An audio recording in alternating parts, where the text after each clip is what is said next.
All right, hello everyone, and sorry about that. I was checking something. So, hello everyone, and I would like to make a video about the debate between free will and determinism. So this is a serious issue that I mean, it seems quite obvious that free will does not exist, at least in like in the very definition of the word free and will, right? And people just assume that they have the ability to choose actions in their life, that people assume they have agency over their fates. People believe that, that they can make choices, that they can change their life around. But all of this is false.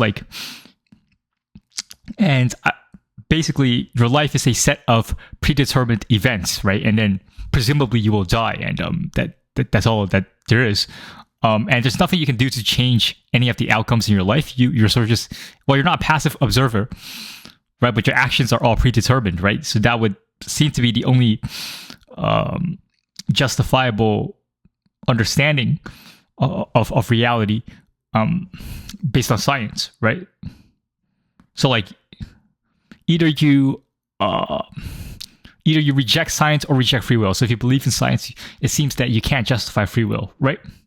And so we're going to examine what free will is, what the alternative is, right? It's determinism. And then we'll see if we can somehow rescue the idea of free will, right? And so first, what is free will? And this is actually quite confusing. Right,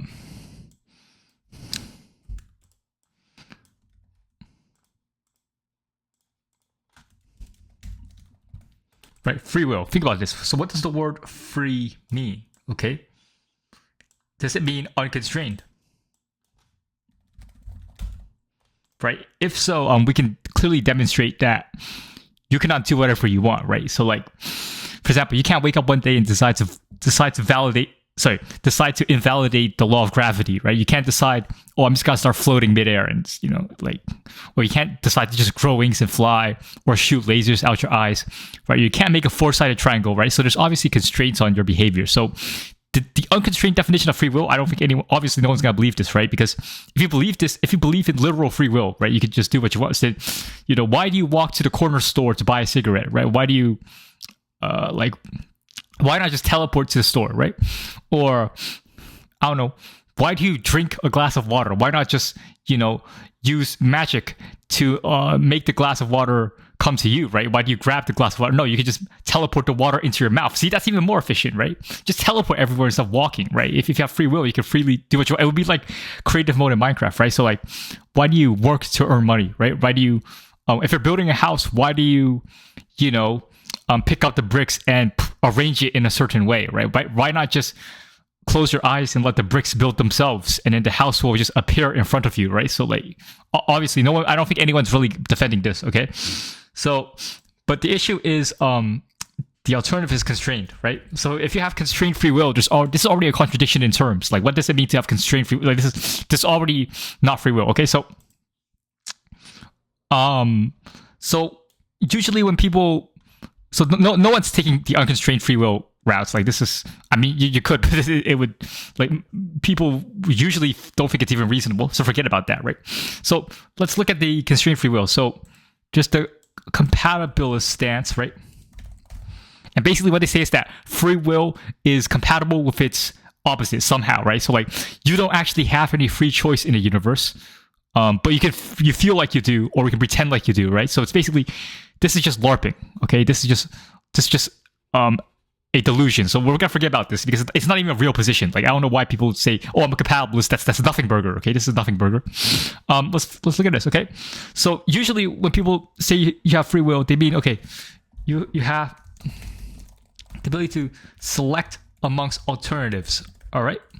So the ability to select alternatives in some rational way, or in some way where you're the one choosing, right? You have authorship over your choices, and therefore presumably the outcomes in your life, right? This is what typically people mean by free will, right? This would be the most respectable attempted defense of this idea of free will. So let's examine this, okay? So right, you're making a choice, okay, between vanilla ice cream and chocolate ice cream, right? Or as Joe Biden would say, chocolate chip. Right? So you have to pick one, or you have to pick chocolate ice cream or vanilla ice cream, right? And what a free will person will say is that, okay,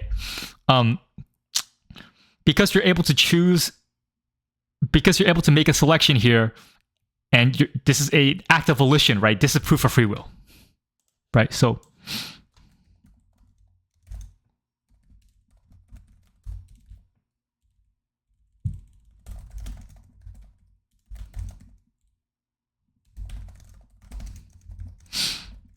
okay, so look. So not only can you choose between chocolate ice cream and vanilla ice cream, but you can think about it. You can think, oh, okay, you can like balance the pros and cons. You can be like, okay, I really like vanilla ice cream because of this. Chocolate ice cream, has a richer texture, right, or something. Right? You can think about why you choose one thing or another. So the ability to rationally choose and to genuinely select among alternatives, this would supposedly be an instance of free will, but I would say no. This is deceptive. First of all, this is just not true. Okay, because when you make a choice, your choices are determined by causes, right? There's external causes. Okay, so let's think about this. So this is your brain, okay, and you're making a choice between A or B. Okay, so why are you making a choice, right? But obviously you're influenced by prior experiences, right? So like maybe you ate vanilla ice cream before and you didn't like it, right? So you're gonna pick chocolate this time, right? So your influence, these are influences, right?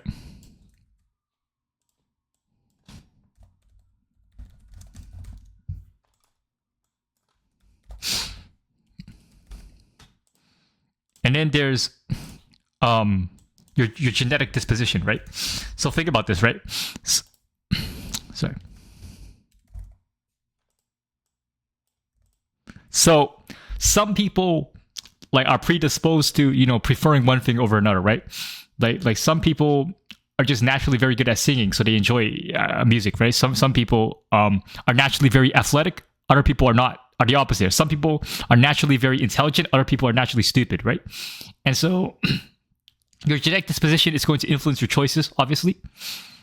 And then there's the environment around you, right? So like I don't know, maybe the temperature that you're walking within, right? Maybe like if you're surrounded by mountains, you're more likely to pick vanilla ice cream. Okay, I'm just making something up, right? So your environment's obviously going to influence how you behave, right? Right, social pressure, right? Maybe all your friends like chocolate ice cream. So if you don't pick chocolate ice cream, then everyone will stop being your friend, right? Obviously, the ice cream example, right? It's kind of absurd, but if it's like picking which political party you represent, then obviously social pressure will come into play. Yeah, so there's actually no freedom. So after you take all this into consideration, there's no freedom, right? Because we can make an equation to explain every single behavior in deterministic terms, right? So, right, it's a person, G plus E equals behavior. Right, so in other words, genetics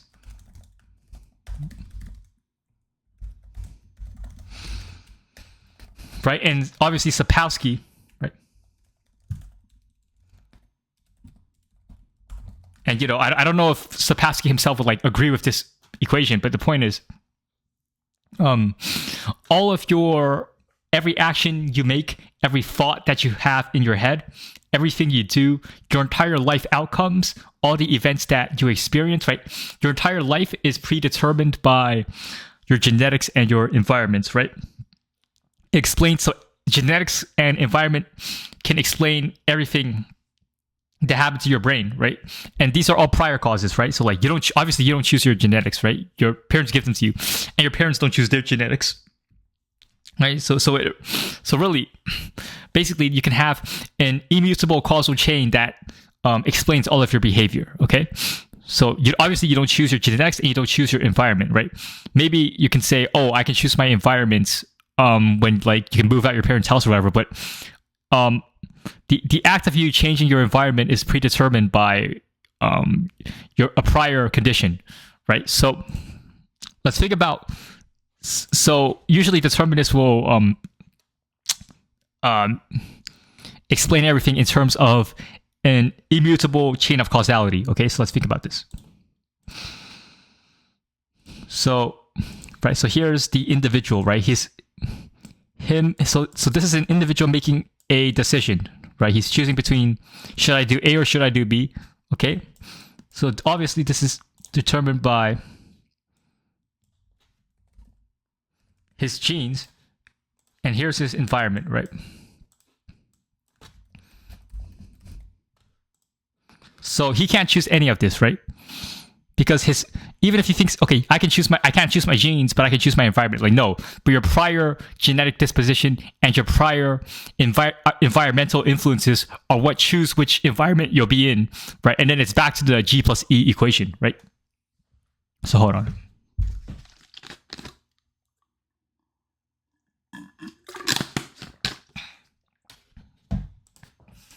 And then, okay, so where do your genes come from? Right? They come from your parents, right? And then where do your parents come from, right? Your grandparents.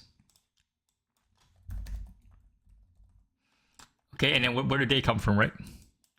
Come from your first ancestors, whoever they are. Maybe they're like, okay, so let's say they're primates, okay? And then, okay, so where do the primates come from, though, right? I don't know, maybe some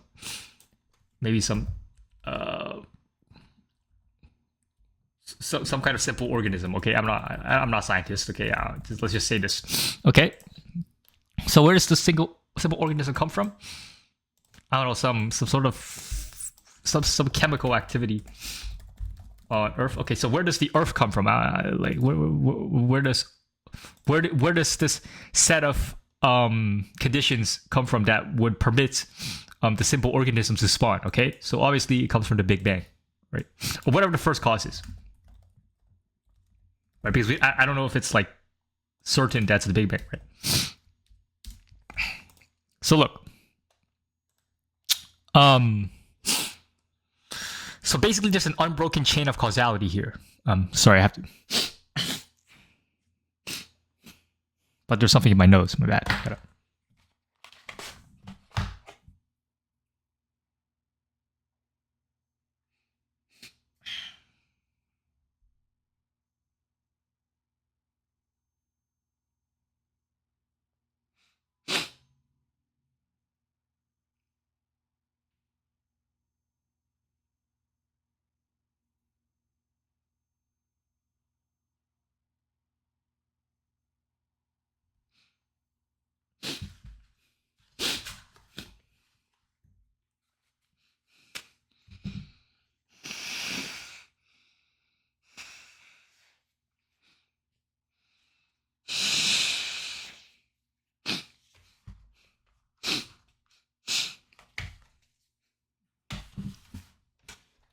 All right, so you can see, yeah, to clean something in my nose. You can see that there's an unbroken, uninterrupted, and immutable chain of causality. So basically, this is just a script, okay? This is like an ontological script that cannot be changed, right? So everything that happens for a prior reason, and there's nothing you can do to change any of the outcomes. So when we get to you over here making decisions, right? All of these decisions are predetermined by prior causality, right? So really the only way for you to change your choices wouldn't be to, like, I don't know, somehow be able to magically think, okay? Like if you just magically think, oh, I'm gonna freely choose my fate. No, this is not nonsense, right? You might as well get into a time machine and change the Big Bang, but even the act of going into the time machine would be predetermined. So it would be part of the script, right? So in other words, there's a so in other words, to encapsulate this, right? There's an unbroken ontological script, okay? Right? So there's this is script. You can think of everything you experience, every single event that happens, every set of configurations, everything in existence is a certain way because of a script, okay? And the script cannot change, right? Just like, you know, And this seems to be the most the best explanation for why things happen. Okay, because otherwise, okay, let's say you believe that freedom somehow exists, and you have to obviously have to assume that freedom exists in the universe, in order for free will to exist, right? So how do you derive free will? Well, freedom.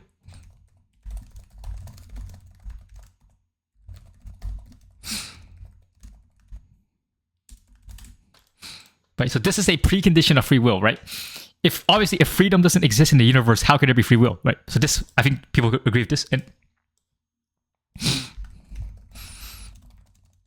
so the definition of freedom is a lack of constraints, right? But obviously the universe is constrained, right? And so obviously everything is the universe, right? So we know, okay, in the universe, right, triangles have 3 sides. Can you make a 4-sided triangle, right?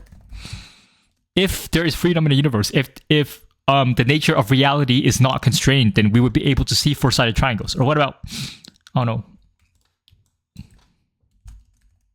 Okay.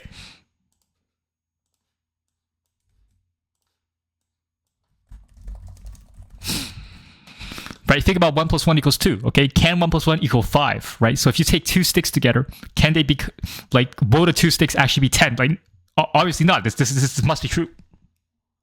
Right? So can the fact that triangles have 3 sides be another way? Like can you imagine, I don't know, a 7-sided pentagon, a 10-sided square, right? Like, no, these are abominations, right? These are logical impossibilities, right? Or physical impossibilities, same thing, right? Right, these are impossibilities. Well, think about like a square circle. Can you make a circular square? Right, so I'm not sure what that would even look like. Right. Obviously, so clearly there are impossibilities. Okay, I think everyone will agree that there are logical impossibilities. These are logical. Why is the color?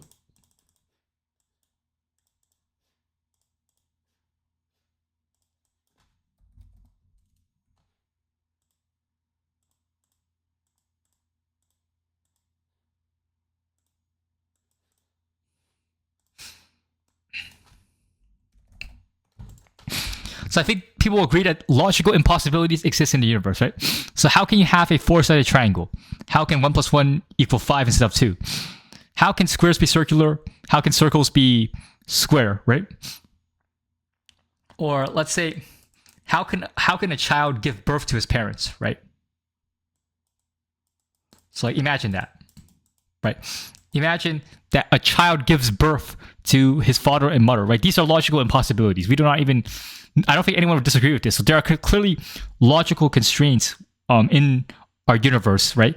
So already this is a punch against free will, right? Already we have demonstrated that the will is constrained. Okay, but then people who are proponents of free will say, okay, even despite these constraints, free will still exists within these constraints. And so they will give examples like this, right?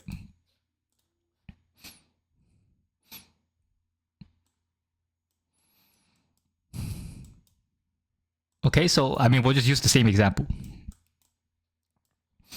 right? So they'll say, okay, yes, you're constrained by the laws of physics and the laws of logic, right? So, for example, but you can't teleport, you can't shoot lasers out of your eyes, you can't exist in 2 places at the same time, right? That seems to be a physical law and a logical law. I think so. I mean, or like 2 people can't be in the same place at the same time, right? That seems to be both a logical constraint and a physical constraint. Or like, you can't simultaneously be, 6 foot tall and 7 foot tall, right? That's incoherent. That's logically impossible, right? So there's impossibilities. So there's constraint. If there's impossibilities, then there are constraints on what you can be and how you can experience reality and how reality is. Okay, so hold on.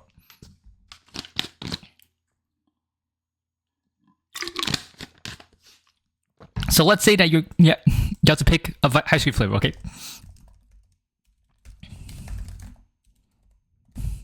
Okay, and then you have to pick.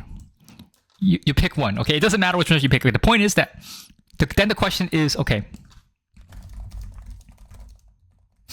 Okay, can you have chosen otherwise? So let's say that you pick chocolate ice cream, okay? Can you imagine that, okay, if we were able to time travel and bring you back into the initial point in time where you were making the decision, right? Would you be able to choose vanilla instead? Right, so let me make this very clear, okay? Okay, so first, you exist in a position where you have to pick one, and then you pick one, okay? You pick chocolate ice cream, and vanilla is sad, right? Vanilla ice cream was not picked, right? So let's say that we return. So let's say that we had a time machine and we reset the position. Okay, we reset the position and we're back here. Okay? We're back here. Okay, do you have the ability to actually choose?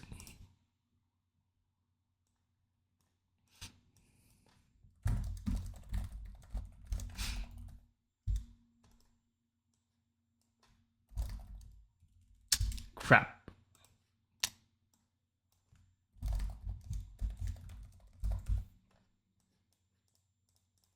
What? I don't know how this thing, the text keeps bugging out.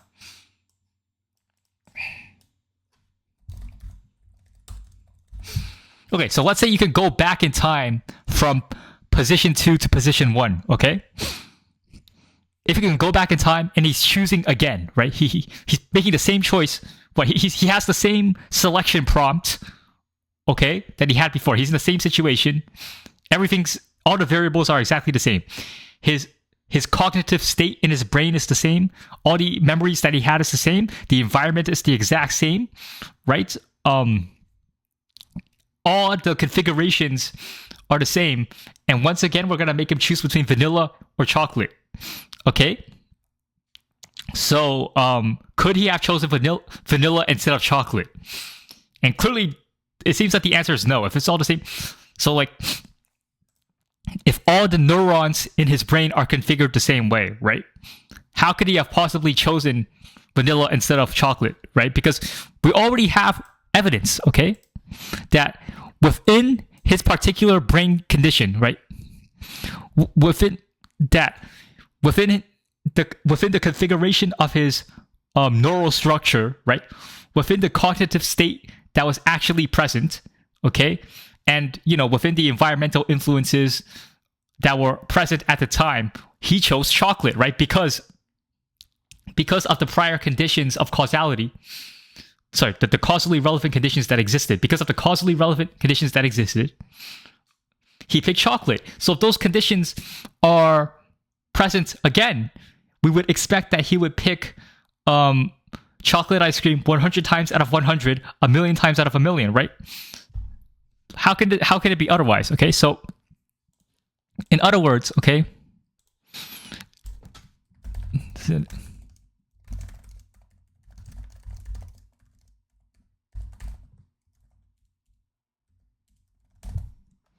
okay, so determinism is the same inputs lead to the same output always, and it seems to be the most reasonable claim, right?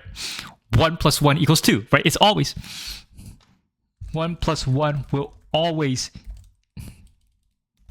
2, right? How can it be any other way? Okay, a triangle will always have 3 sides.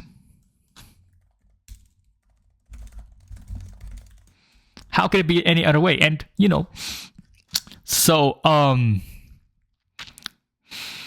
yeah. So if you have a set of conditions, okay, if you have a particular brain where the chemistry and the neural configurations of the brain are always in a particular form, okay, and this particular brain is subject to the same experiences, right, and has the same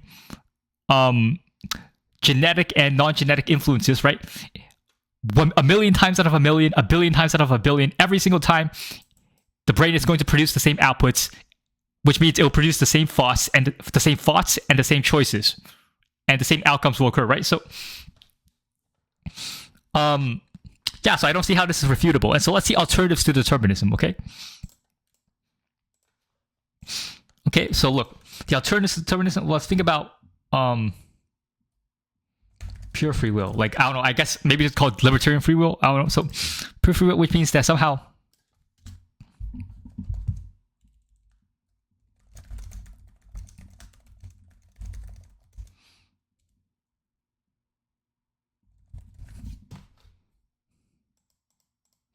so they would have to somehow explain how the same inputs do not lead to the same outputs. So let's imagine this, okay? So imagine scenario A, where you have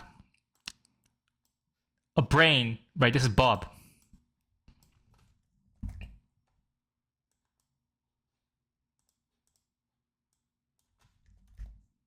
And then you have the same situation, okay?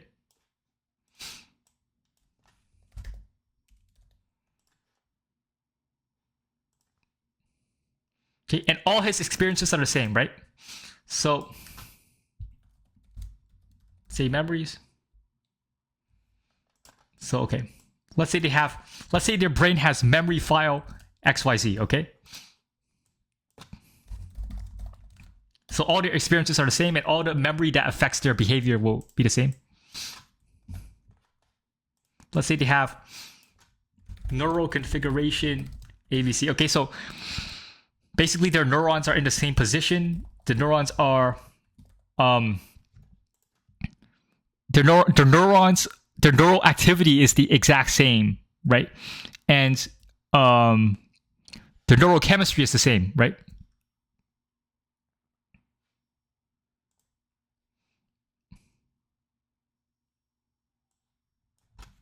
Let's say they have the same experience. They're experiencing the exact same thing.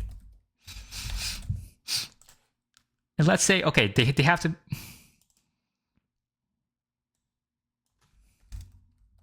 Let's say they have the same life history. So their biography is the exact same. Every single event in their life happened one way, okay? So this is the same person, okay? So someone who believes in free will will think that, okay, if Bob is given a choice, okay?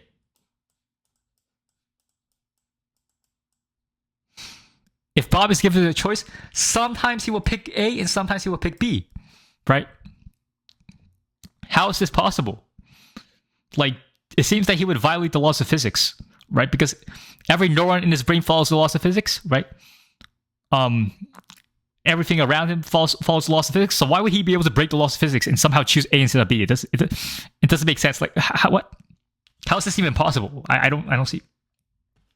This is like saying, okay, 1 + 1 = 2.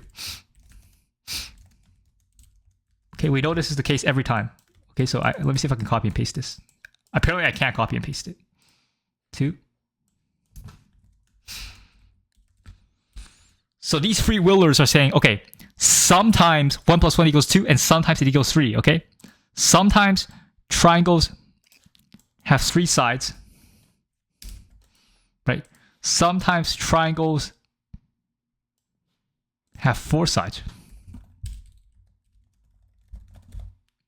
Okay, like I can't even picture a 4-sided triangle. So how I don't know, like what is? I'm not sure what this is, right? So this is pure delusion. I mean, like, how is this possible? Like I don't get it. And maybe they'll say, and sometimes they'll make a probabilistic argument, like, okay, yes, because of Bob's prior experiences, because of his particular memory, because of his particular genetic dispositions, because of the particular environmental influences, that he's more likely to choose A over B, right? That there's a higher probability. But I think this argument is null and void, right? It's completely irrelevant, because if something happens in reality, it happens by 100% or 0%, okay? Something either happens or it doesn't, right? So there's not a single event that happens by 70% or 80% or 90%, right? So like, for example, if you punch someone in the face, right, your fist 100% punches his face, right? Your fist doesn't 70% punch his face. Like, you can't tell a lawyer that, oh, yeah, I pissed in someone's backyard, but that was only a 20% piss. So you have to like find me $20 instead of $100, right? So this is nonsense, right? There's no probability is a fictional construct, okay? So it's completely irrelevant, right? So something either happens or doesn't, okay? And so this pure free will thing, right? It makes no sense. The view of pure free will, right? Forget about it. It's nonsense, okay? Let's consider indeterminism, okay? The other alternative. Sorry. Which indeterminism, and maybe people use quantum randomness.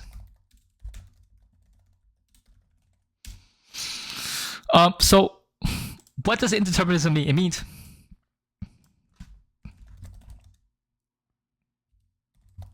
it seems to be potentiality, that something's not yet determined. Something hasn't been set to A or B. So if Bob is choosing between A or B, he has not made this decision yet, and therefore it's undetermined, right? Obviously, there's no way to actually explain this because it's complete nonsense, but we'll try our best, right? So think about this quantum randomness thing. So this word quantum, it's quite irrelevant. It just means things happening on a small scale and just some complexity involved, right? But it's like sort of irrelevant. So let's focus on this word randomness. What does randomness mean? It seems to mean, it either means undetermined or unknown, okay? So what would undetermined mean? This would mean uncaused. Okay, so what does it mean if something happens randomly? Okay, let's say you flip a coin. You flip a coin, right? The coin is spinning midair, okay? So he's flipping a coin. Okay, or let's say you're gambling, okay? So you're playing with Vegas slot machines, right? Right, and like this is a slot, right? And then, or let's say you do a lottery ticket, okay? You got a lottery ticket, right? So these are supposed to be random events, right? So I think I really, I think I drew these pictures too big. My bad, but so let's say you flip a coin, right? People will say, "Oh, there's a 50. Oh, it's random, right?" It's it's actually a contradiction here, because if you say that it's 50% got to be heads and 50% got to be tails, it wouldn't be random. That doesn't make sense. If it's random, how can there be a definite set of constraints, right? But okay, so how precisely is it random, right? When you flip the coin, does the coin violate the law of gravity, right? Is there gotta be a scenario where you flip the coin and then instead of the coin like falling down to the ground, it's gonna like teleport to a different country, right? Or maybe it's gonna float midair and not fall to the ground. Or maybe you flip the coin and then like somehow the coin explodes and you die, right? Somehow the coin blows up as if it was like a missile or like a nuclear bomb, right? Or maybe you flip the coin and somehow, even though you lightly flip the coin, like somehow the coin is propelled into Jupiter, right? It's just somehow you like, let's say a 2-year-old flips a coin. He's very weak, obviously, right? He doesn't have much physical strength, but he flips the coin, and the coin leaves the atmosphere of the Earth, right? These are not these are impossible events, okay? We know this, okay? But when you flip a coin, somehow, if it lands on heads or tails, right? Let's say it lands on heads. People will say this is random. This is not random. This is an example of the laws of physics, right? Every single time where you flip the coin with that exact momentum, with that exact amount of force, at that exact angle, in that particular place, in that particular environment, every time he flipped the coin within that particular set of conditions, right? Every time the coin is flipped in a particular method, it will always land on the same side, right? So like if Bob flips a coin and it lands on tails, then it must land on tails, right? There's no way it could have been otherwise, okay? Same with playing the slot machine. There's nothing random about it, right? The machine abides by the laws of physics, right? The way the machine moves, I think maybe it moves an algorithm or something, I don't know, right? Right? If you get right? If you get whatever result you get on the slot machine, you will always get that result in that particular time and place, okay? And whether you win a lottery ticket, it's a predetermined outcome, okay? Like you can't, if you win the lottery ticket, that's not because of randomness, right? It's because that was the outcome that must happen, right? It's not like it's not like the numbers on a lottery ticket just disappear out of existence and then just randomly reappear. Like, bro, the lottery tickets are predetermined, okay? So everything that happens must happen, right? So this randomness thing, it's a nothing burger word. It means nothing, okay? So when people say something's random, it means there's no like causative factor. There's no causative constraint that makes it one way or another. But I've already explained that this is not the case, right? So quantum randomness, there's two definitions to indeterminism. It's randomness, right? And there's two definitions to randomness. It's that something is like either uncaused or unknown. Okay, so let's forget about this, right? Because this is nonsense. I've already explained that. Like how can, like, if you're assuming that causality exists, how can anything be uncaused, right? It makes no sense, okay? Let's think about something that's unknown. Okay, hold on.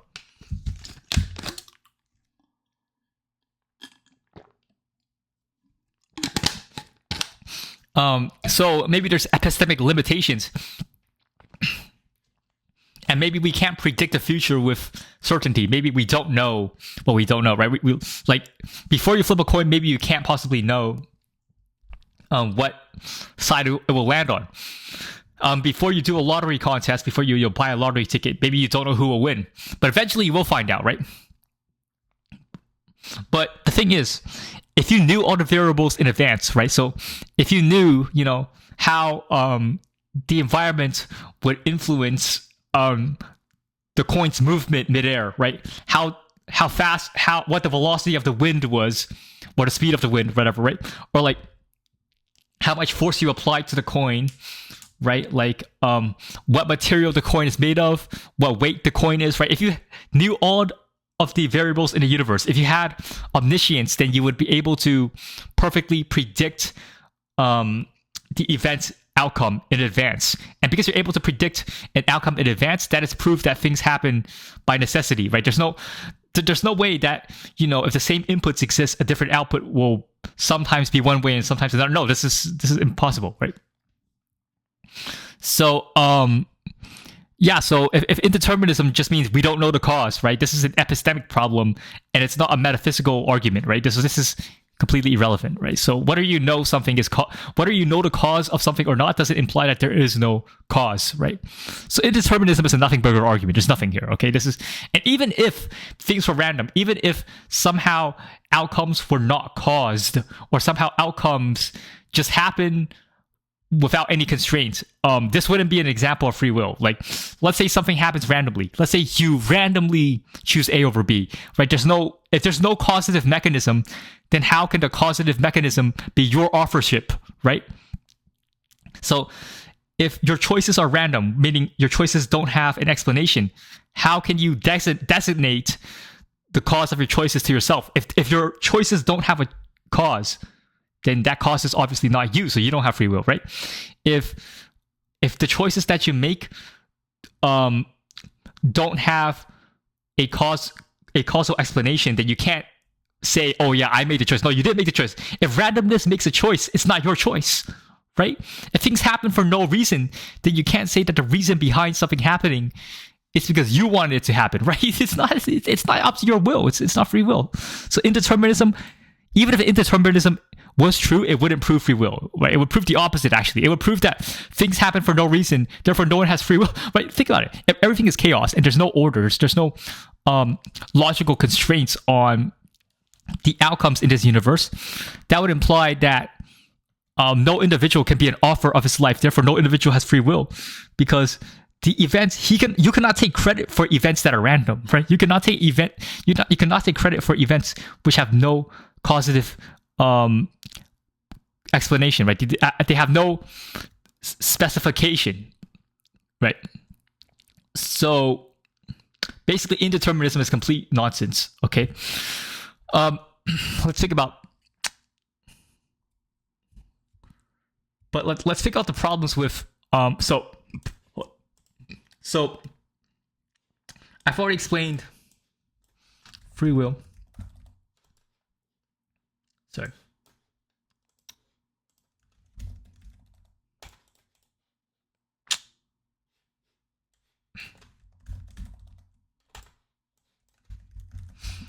Okay, so I've already explained free will and determinism. I said that this is free will is nonsense, right? It's not even an option anymore. So now we're gonna work with determinism, okay? So now there's two explanations for determinism, okay? There's two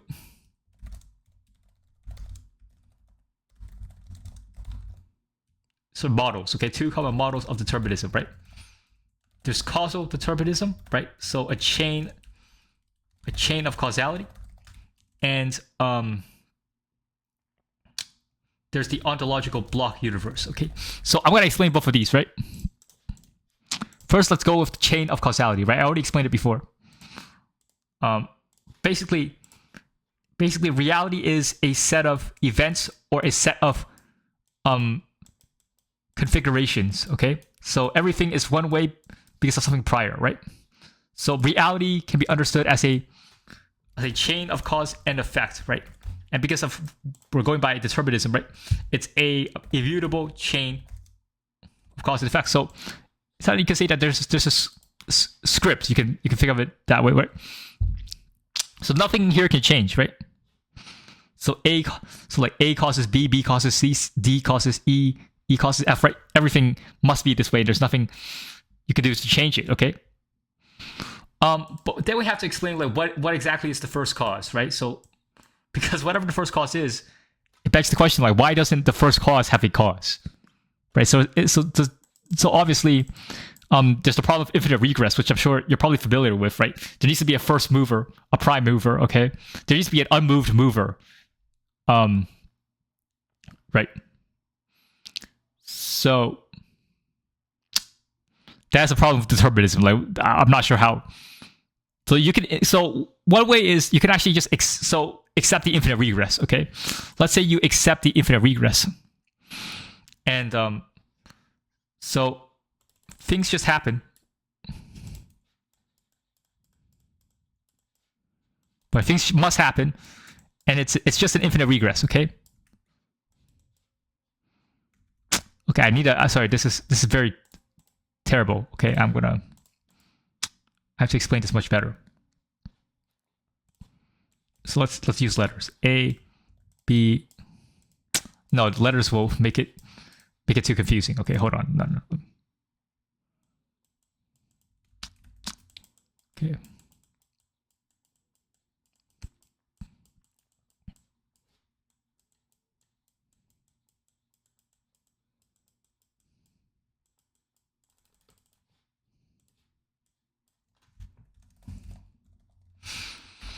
So look, okay, there's an infinite chain of causality. Okay, let's accept the infinite regress. Is there actually a problem here?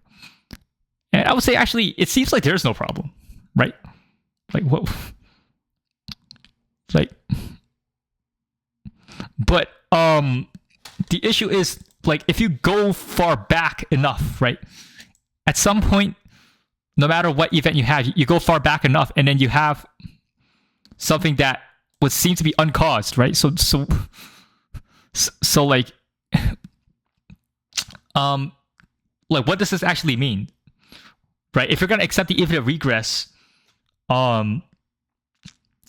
there seems to always be something that is uncaused, right?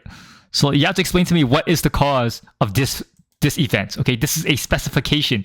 This is a specified nature in reality. It's a specified existence, right?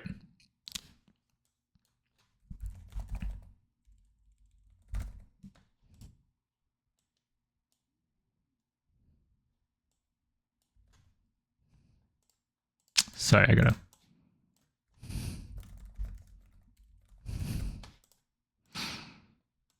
Okay, so for example, an apple is red instead of green, right? Why is this apple red instead of green? Well, because the seed that produced the apple makes red apples. Why? Because what, like, where did the seed come from, right? The seed came from another apple tree. Why? Because 100 years ago, someone planted that apple tree. Why? Because that person was born and he, I don't know, purchased an apple seed, okay? And then where would, so that Apple store, not the phone Apple, but I mean like an orchid, right? That was that orchid. I think that's how you pronounce it. Orchid, orchard, orchid.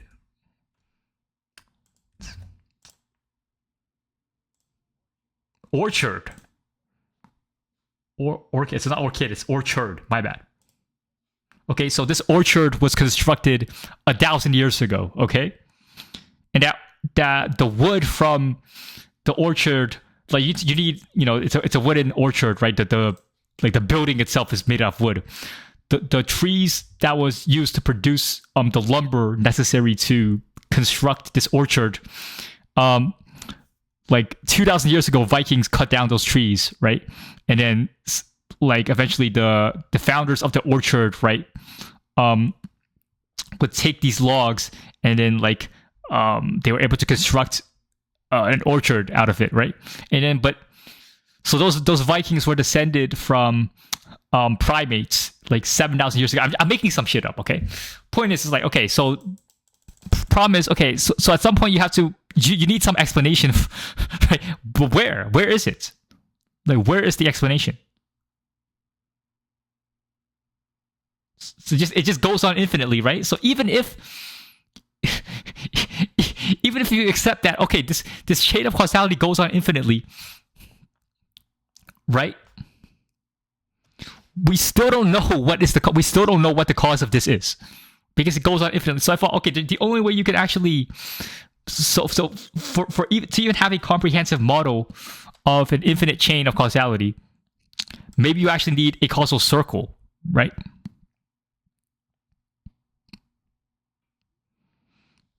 Because it seems that otherwise, okay, if it's a literal infinite chain of causality, then it's like, what begins the infinite chain, or doesn't begin? Like what? Okay, so somehow, which also doesn't make sense, because why is it that an infinite chain of events does not require a source, yet every other event within the chain requires a source, right? So what is the source of this infinite chain, right? And if the answer is, okay, the infinite chain, the source of the infinite chain of events is the infinite chain of events itself, then it would seem to be a circle, right? So you have to accept a circular definition of this causal chain. So this causal chain is circular. So so the the red apple, right? The apple causes the Big Bang, right? So this is the only way to explain. So if you have an infinite set of causes, you need to make it circular. So let's say, okay, hold on. So let's say you have an infinite set of causes, right? This is a set of causes. If there's an infinite set, okay, it would be circular. So let's say event A causes event B, causes event C, etc., right? But the first event doesn't just so. Okay, I need to draw a better picture. Hold on. So look. So let's say this is all the causes and events. This is all the events in the universe, right? So look, event A causes event B causes event C, event D causes event A, and wait a moment. So event A causes event D, but event D causes event A. Okay, so this is the circle. So if you have an infinite chain of caused events, it seems that you need a circle. Otherwise, you just have no explanation, right? If there's so we can imagine, okay.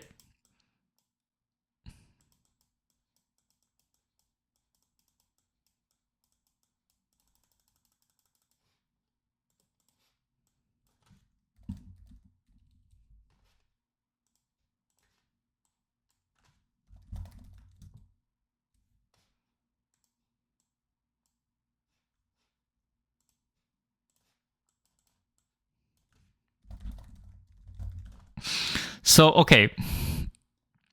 So there's two competing models here, okay? So this is the infinite regress, and this is the circle. Right? So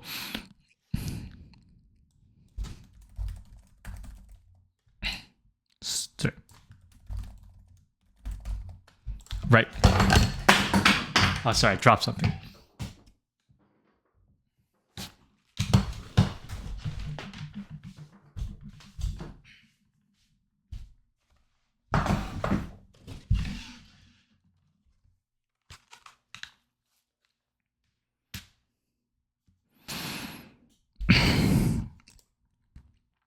All right, so these are two different explanations that, like,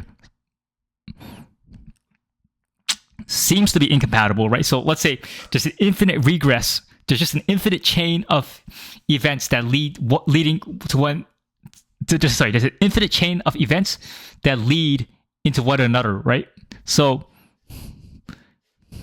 right. So this event inevitably causes this, and then this causes this. This causes this. This causes that. This causes that. This causes that. This causes that. This causes just this happens infinitely, right? So where's the beginning, right? If it's an infinite chain of events and it has no beginning, right? Then how is this even possible, right? How can we get to A if there is no beginning? How is this even coherent, right? And the only way you can sort of get out of this is, okay, you need circular causality. So in order to get to A, it means that so because if there's an infinite chain of events, then there is no first event, right? Because it just keeps going. It just keeps descending back. It just keeps receding back into the chain of causality, and you never get beginning points, right? So let's say the last event is D, right? The only way you can solve the problem of infinite regress is through a circle, right? So okay, I need to, I'm not explaining this very well. The first event, okay. First.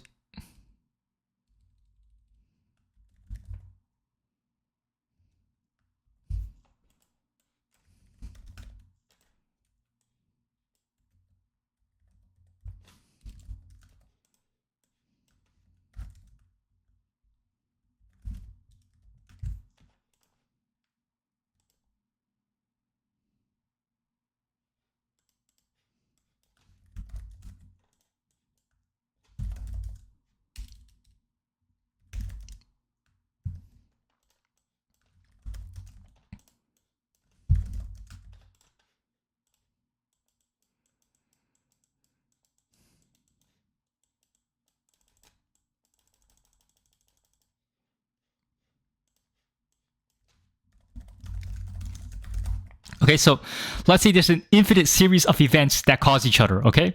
And this is we know what the last event is, right? Because we can observe the last event. Let's say it's the most recent event, okay? So the most recent event happened, right? But we don't know why it happened, right? Because if we say, okay, the most recent event happened because of event G, and event G happened because of event F, and F happened because of E happened because of D happened because of C, B happened because of A happened because blah, blah, blah, blah. Eventually, you actually don't, you need to know what is the first event, right? But if it's an infinite chain of events, then there is no first event. So the only solution is for the last event to cause the first event. And then the first event can cause the second event, right? So what does this mean? Okay, so think about this, right? This would mean something like, you graduated from college, right? You graduating from college caused yourself to be born, right? Or like you giving birth to yourself, right? So or some absurdity, like let's say, why does an apple fall from a tree, right? Well, the apple falling from the tree caused the apple tree it came from to grow, right? That doesn't make any sense. Or like, okay, let's say you shoot a gun at someone, right? that person being shot is what caused you to pull the trigger, right? So like something that happened after somehow caused the event that happened before it, right? Or like think about this, right? You drinking water makes the water go into your throat and into your digestive system. With this circular causality, actually, the water that's in your digestive system as a result of you drinking the glass of water is what caused you to drink the glass of water in the first place, right? And so, okay, maybe these examples are a bit confusing. Okay, so let's put this, right?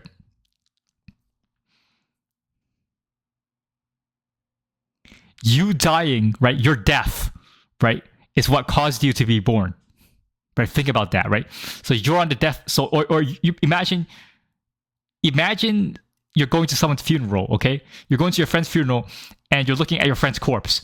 Your friend's corpse, your friend dying, is what caused your friend to be born, right? So that's basically what this circular chain of causality is saying, okay? So this is the problem with infinite. This is the problem with the infinite chain of causality. It doesn't make any sense. So we're gonna throw out this theory, okay? This is nonsense, okay? And so what is actually the problem, right?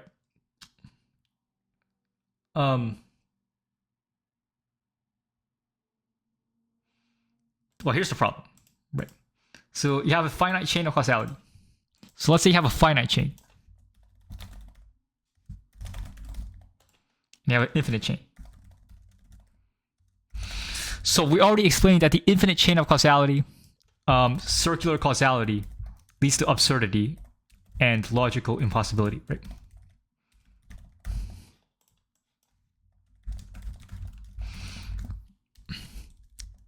Right, so like this is just absurd. So like this, we already showed that the infinite chain of causality must lead to some circular causality. So forget about it, right? It's not an option anymore. Let's look at the finite chain of causality, right?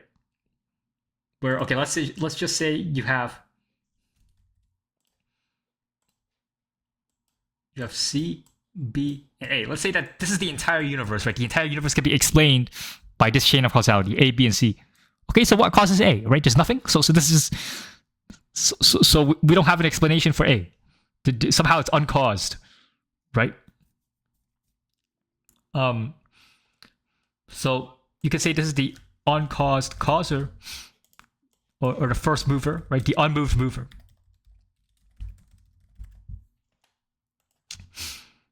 Right? So this seems to make sense.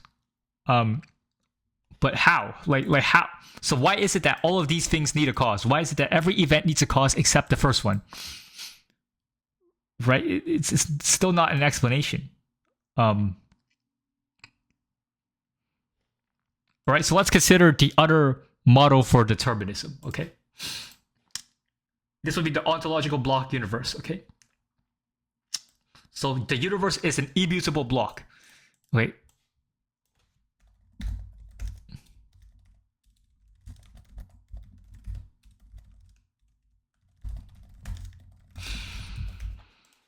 Right, so there's configurations within the universe, right? It's one way, right? And there's no way to change it, right? This is the universe. It's just a set of configurations. It's a set of specifications. That's what the universe is. It's a set of specifications within a coordinate system. And there's no way you can change, right? And so when you experience the universe, you don't actually experience change within the universe. You simply experience an ontological script, right? So your experience is predetermined by a script. It's just part. The script is just part of the universe that you experience, right? So, yeah. So there's no change in the universe, and the universe is just one way. It must be this way. This is the ultimate reality. This is the ontological block universe, and it's an immutable set of specifications. The universe has a specified nature. It cannot be changed. And that is just what it is. The block is the block is the block. And obviously, this isn't a very satisfying explanation, but. And you can, this explanation does away with causality entirely, right? You don't even need a causal explanation. Yes, you can say causality is a useful tool that allows you to understand the world, but there's no causality. It's just specification. It's just the universe is specified in this way.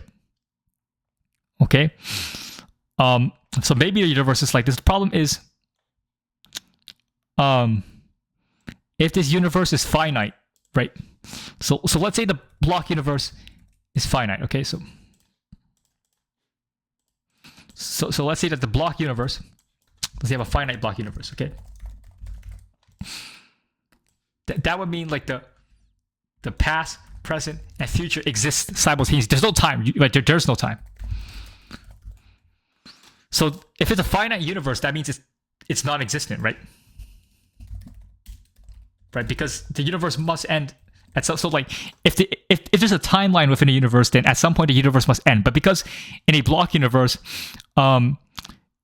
there's no such thing as time. There's no temporality because the universe is just a coordinate system, right? And everything is equally on the coordinate system, right? Any position within the coordinates are part of the system. Right? It's like a map, right? Every part of the map is as equally part of the map as any other part of the map. Like England and France, right? They're both equally on part of the map, right? They're both, yes, they're in different places, but they're both on the map, right? So in the same way, past, present, and future, they're ontologically equivalent, right? Yes, they're in different locations, and therefore you're not going to experience them at the same time because of our limited cognition, right? But the universe must end at some point. So that means that somewhere on the block universe is non-existence, right? But if the block universe is just non-existent, then it just doesn't exist. I mean, there's no block, there's no sort of finite block universe. Doesn't make any sense. So it has to be. So okay, maybe let's consider the infinite block universe. Okay.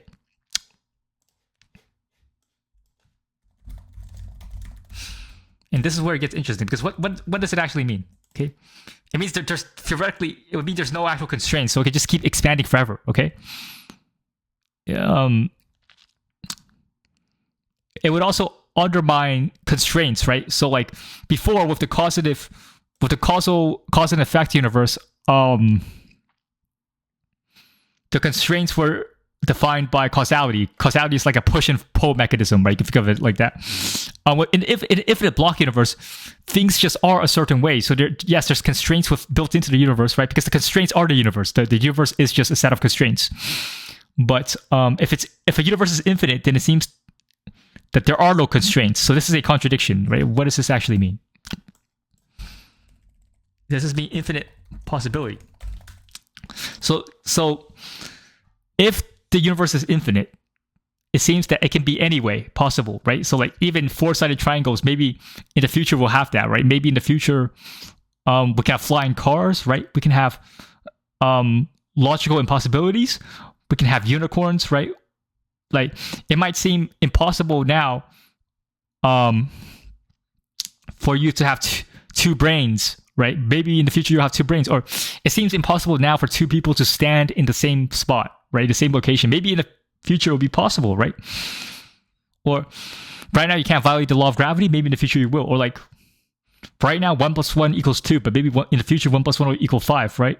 Or like, so maybe anything is actually possible. Anything that you can imagine is possible. Even things that you can't imagine are possible, right? So what does the infinite block universe actually mean, right? And let's I don't know. So let's think about this, right? So the infinite block universe, right?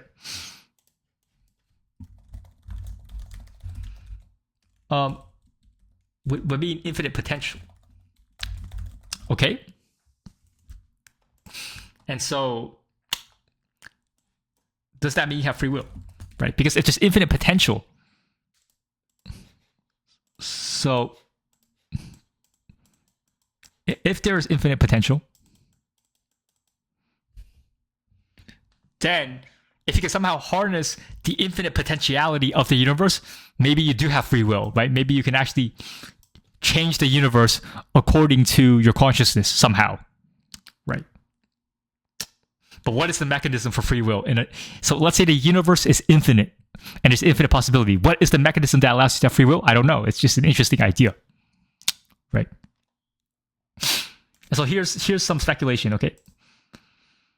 So let's say there's in the universe there's actuality and then there's potentiality, right? Potentiality is like indeterminate substance, right?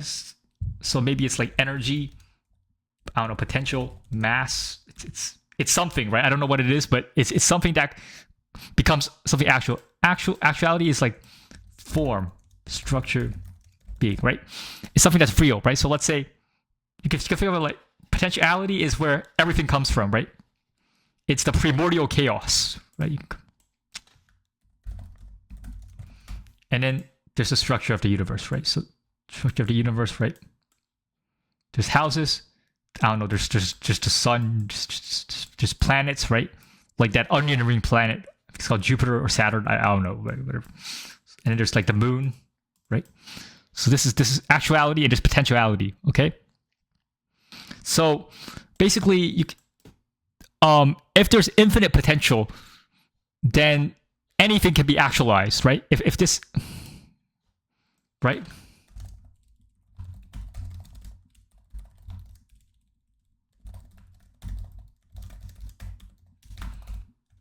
So anything is possible, right? If potentiality is infinite. So what is the mechanism for infinite potentiality to become limited actuality? Because actuality must be limited, right? A house doesn't have infinite floors and isn't made of infinite bricks, right? A planet isn't made of infinite particles, right? Like a person doesn't have infinite bones, right? Every actualized form in existence is limited. Okay, so what is so like? So how does this potentiality? How does this potential like lack of form become form, right? How does the primordial chaos? How does this indeterminate substance become actual limited form? Okay, maybe it's consciousness, right?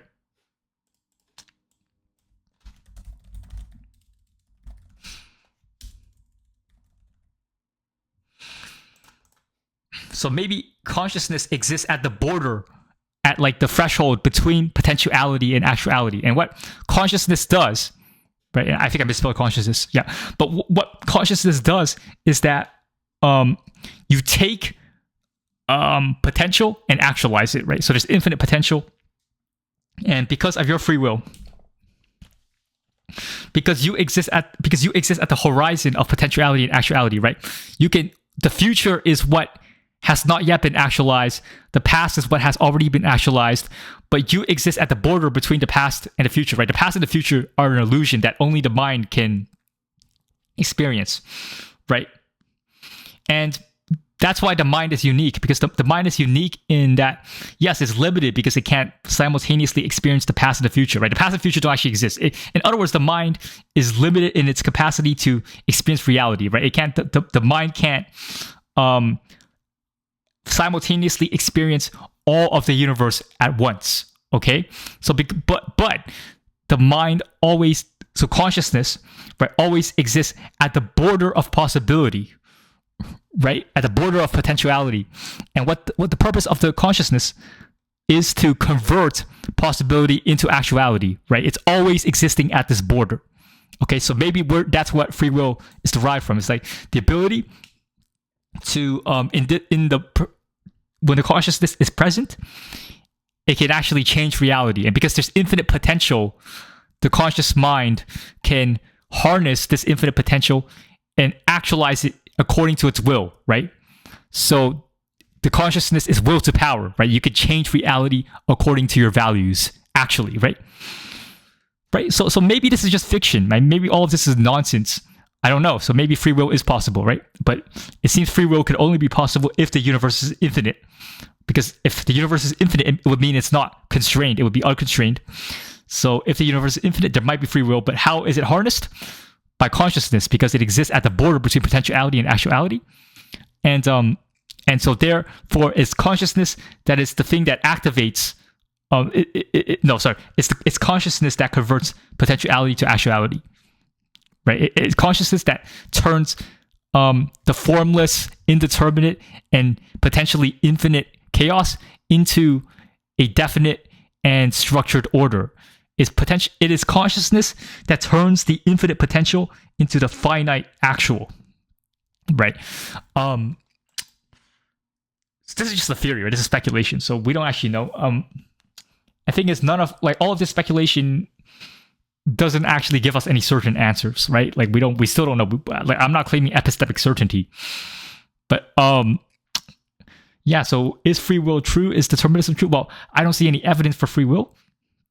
I don't think there's like if we're going by rationalism and empiricism, it seems that determinism is true, right? But if the universe is infinite, then maybe there's free will. But it seems that we don't know what the mechanism is. Like how do you, like, in what way does free will actually manifest? We don't know, right? But this is just speculation.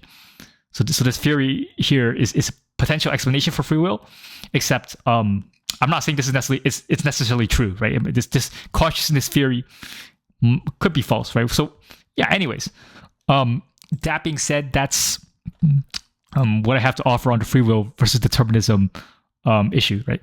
So hopefully you enjoyed the video, and make sure to check out my Substack.